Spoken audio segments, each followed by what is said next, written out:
আর মিয়া কক্সবাজার যাবে, এত প্ল্যান করার কি আছে? গাড়িতে উঠবা, চট করা যায় বাজার। তবে এমনি গেলে তো একটু মারা খাওয়ার চিন্তা ভাবনা থাকে, তাই আপনাদেরকে গাইড দেওয়ার জন্য এই ভিডিওটা বানালাম। ভিডিওটি মনোযোগ দিয়ে শুনবেন।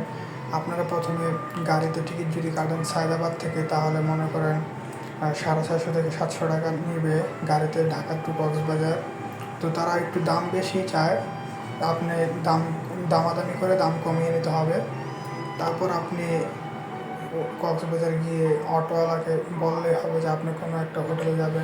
আপনার যেরকম পছন্দ, যেরকম হোটেল পছন্দ, আপনি অটোওয়ালাকে বললে উনি আপনাকে নিয়ে যাবে। 3 স্টার হোটেল মনে করেন 8 থেকে 10 হাজারের মধ্যে 3 স্টার হোটেল আছে। আর যদি আপনি স্টার ছাড়া হোটেলে যেতে চান, যেমন কোনো নেই, আপনার বাজেট একটু কম, তাহলে মনে করেন 3-4 হাজার টাকার মধ্যে আপনি ইজিলি চলে যেতে পারেন। এখন আমি আপনাদেরকে ঘোরা সম্পর্কে বলি। এই যে দেখেন, আমরা বিকালে সূর্য ডুবার সময় আমরা এসেছি সমুদ্রের পাড়ে।